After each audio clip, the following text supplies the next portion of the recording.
So this is Nirbhay and welcome back to another video of AWS Basics to Advanced series. So in this video we're gonna see the complete setup and working of AWS Transit Gateway. Okay, so as you can see on my screen, so in this video what we're gonna do, we're gonna creating three VPCs, VPC1, VPC2 and VPC3, and we will be spinning up a instance into each VPC, and later we will be creating a transit gateway and attachment for each VPCs, and at the last we will try to make communication between resources of VPC1, that can be EC2, from one VPC to other VPC, that is from VPC1 we will try to make communication between the resources of VPC2 and 3 and vice versa. But before moving ahead, we need to know a major differences between VPC peering and transit gateway. Why we require transit gateway even we have this VPC peering. Okay, so as you can see on my screen, I have three VPCs created,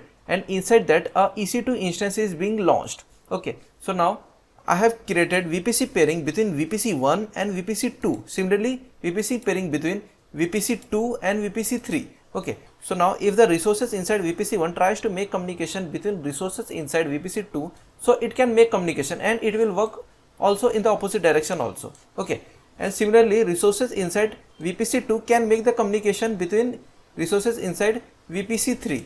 Okay, and also resources inside VPC3 can access and make the communication between VPC2. Okay, so this thing will work, but if it try to make communication between resources inside VPC1 with the resources inside VPC2, so it will not work. Why? Because we don't have any common target like VPC pairing connection between resources of VPC1 and between resources of VPC2, whereas we have that common VPC pairing connection between VPC1 and VPC2, and similarly between VPC2 and VPC3. So that's why it is working. So in order to make the communication between resources inside VPC1 with the resources inside VPC3, we need to again make a peering connection between VPC1 and VPC3. So then only it will work. Okay, so if we have less VPC, then we can create 2 or 3 VPC pairing connection. Okay, now what, let's say if we have more than 15 or 20 VPC, so in that we need to create VPC pairing connection for each pair of VPCs. So that will be creating a lot of complexity in our networking environment. Okay, so to overcome that, transit gateway comes into picture. Okay, so how it solves, like you can see there is a common target between VPC1 and VPC2 and VPC3, that is our transit gateway. Okay, so what we need to do, we will be creating a transit gateway and we need to create a attachment for each VPC. Okay, that will be VPC1, VPC2 and VPC3. So now let's say I want to make the communication between VPC1 with VPC2, or let's say with VPC 100. So what I can do, I can simply add the route in the route table of VPC1 towards the VPC2 or VPC 100. So now there will be communication between VPC1 and 2, or it can be VPC1 and VPC 100. So assuming you got the main difference, there is a common target in the transit gateway, and in VPC pairing there is no such common target. We need to create again a VPC pairing connection for each couple of VPCs. Okay, now moving ahead, you can see the first component we need to create is a VPC, a subnet, a EC2 route table. Okay, so let's go to our second page where I am focusing on that particular part only. Okay, so first what we need to create, it's a VPC. So we will be creating our demo VPC1. So let's go to the console. I have already opened it. Okay, I will be going to VPC and simply I will hit on this create VPC. Now I am creating a VPC only, so I can name it as what, demo VPC1, demo VPC1. Okay, CID range what I am taking as 10.0.0.0/16. So simply I can write 10.0/16 and I can simply hit on create VPC. So now our VPC1 has been created. Okay, so what we need to do, we need to secondly create this subnet. So I will be going to the subnet and create subnet. Which VPC? Our demo VPC. So I will be selecting that demo VPC and let I name it as subnet VPC1. Easy, I can select any. So let I select 1A and subnet CIDR block I will be giving it as 10.0.0.0/24. So it will have around 256 IPs. 10.0.0 192.168.0/24. Okay, so it has 256 IP. So I can simply hit on create subnet. So now our VPC and subnet has been created. So now we need to create a route table. So let I go back again and route table, create route table. So I will be naming as RT VPC1. Okay, which VPC? Our demo VPC1, and create. So now our route table has been created. So next step will be we need to associate this subnet to this route table. So go to the route table and subnet association, edit subnet associations, and select our subnet of VPC1 and save association. So now we have associated our subnet with our route table. Okay, so now what we need to do, we need to create an internet gateway so that resources deployed into our subnet will have internet access. Okay, so I will be going to the internet gateway and create internet gateway. So let I name it as IGW VPC1 and create internet gateway. So this has been created. So if I again go back and select it, now I will be attaching to our demo VPC1. So our demo VPC1.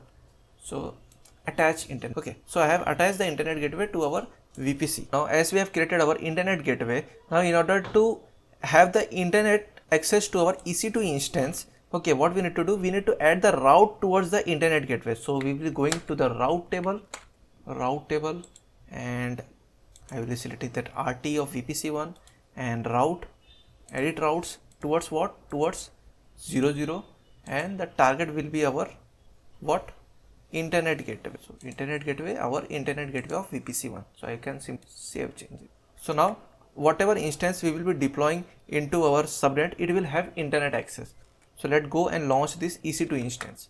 So I will be searching EC2, new tab, launch instance, and name that I provided as EC2 of VPC1, and type I am selecting as Amazon Linux, and flavor I am selecting as Amazon Linux only. You can select either Ubuntu, Red Hat, or any as you want. And instance type, it is again t2.micro. I am selecting for free tier, and key pair I am selecting existing one. If you want, you can create a new one. And in networking, edit. Okay, so in which VPC we are deploying? It is in demo VPC1. So demo VPC1, and subnet will be our subnet of VPC1. Auto assign public IP, so I am enabling it. If you want to make your instance private, so you can disable it also. And in inbound rule of security group, you can see there is SSH rule already allowed for any source. Okay, so I will be adding one more rule for HTTP requests from any IP. Okay, for HTTP request. And scroll down in advanced detail, I will be adding a user data script. Okay, of what?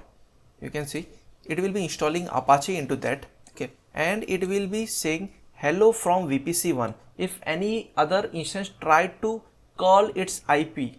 So I will be simply copying all and paste. Okay, so it will install Apache and it will place this file into this particular directory inside this index.html. Simply I can hit on. So if I go back, you can see, ignore this one, this was for testing purpose. So its status check is currently initializing. Okay, so as you can see, its status check now is been successfully passed. Okay, so if I copy this IP and open in a new tab, and if I try to access, so you can see it is saying hello from VPC1. So till now what we have done, we have created our demo VPC1, we have created a subnet, and we have created a route table and associated this route table towards, and associated this subnet with this route table, created an internet gateway attached to this VPC, and added the route towards the VPC so that our resources deployed in this subnet will have internet access. And later on we deployed EC2 instance with Apache installed. So similarly, you need to create the same setup like VPC1 for VPC2 and VPC3, where you can use either this CID range or it can be your existing CID range. Okay, and you need to create the subnet in each VPCs and route tables for each, and EC2 for each, and internet gateway that you will be associating to each VPCs. And in user data script, you can only change this from VPC1 to VPC2 for VPC2 and similarly for VPC3. So once that is done, you can simply launch. So I will be doing this stuff in backend, so I can keep this video as short as possible. So as you can see, I have created the VPC2 and VPC3, and again subnet 2 and subnet 3, and similarly route table 2 and route table 3, and internet gateway for VPC2 and internet gateway for VPC3, and I have created 2 more EC2 instances, that is for VPC2 and VPC3. So means our this setup is now been ready for VPC2 and VPC3, also with VPC1.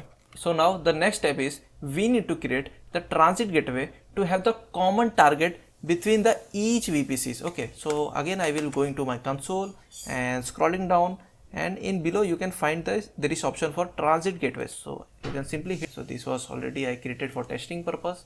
So I will be clicking on create transit gateway.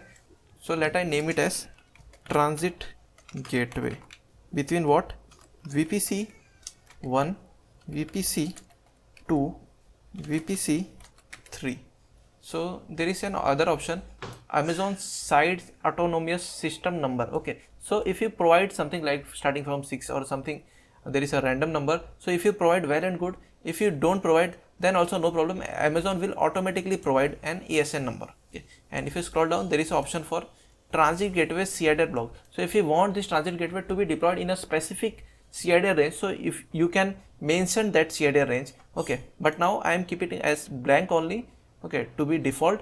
So I can now simply hit on create transit gateway. So now my transit gateway state is in a pending state. Okay, so once it is completed, so we can create our next component. After few seconds, now the state for transit gateway is in available state. Okay. So the next step is we need to create the transit gateway attachment for each VPC. That will be for VPC1 and VPC2 and for VPC3 also. So I will be going in the again VPC section, and here you can find transit gateway attachment. So I will be simply hitting on create transit gateway attachment. So let I name it as TG for transit gateway, A for attachment, and for what I am creating VPC, and our transit gateway ID will be our that we created, the transit gateway within VPC 1, 2 and 3. Okay, this was the common target between each VPCs, and attachment type what we are selecting as VPC. So in your environment, if there is a connectivity between on-premises system, so there you can have this VPN, and also you can use this peering connection, and also you can use the direct connect option. Okay, but I am selecting this VPC only, and VPC, for which VPC currently I am creating, it is for VPC1, that is demo VPC1. So I will be selecting our demo VPC1. Okay, and subnet IDs. Okay, so I have only one subnet into that VPC, so only one subnet will get displayed. If you have more, so you can select more also. Okay. And simply I will be clicking on this create transit gateway attachment. Okay, so now our attachment for our first VPC has been created. So similarly I will be creating an attachment for VPC2 and VPC3. So again let I copy this and create transit gateway attachment, paste. Now this will be for VPC2. Which VPC? Our same again transit gateway. Which transit gateway? Again our same transit gateway, and attachment type VPC. Scroll down, VPC ID. Now it will be for VPC2, demo VPC2. So I will be selecting our demo VPC2 and create transit gateway attachment. Similarly again for third, that I paste it, this time 3 transit gateway will be over the same only, and attachment time VPC, this time for demo VPC3. Again create transit gateway attachment. Now what we did, we have created 3 transit gateway attachment for each VPC which are associated with a single transit gateway. Now in order to make communication between VPC1 with VPC2 and VPC3, we need to add the route in the route table of the VPC1. Okay, so I will be going again and in route tables. Okay, so let us select route table of VPC1 inside the route towards what? Edit route and add a routes. So in order to make the communication between this VPC1 and with VPC2, so destination our is VPC2. Okay, so add route. Now destination IP was 11.0.0.0/16. So I will be mentioning that .0/6.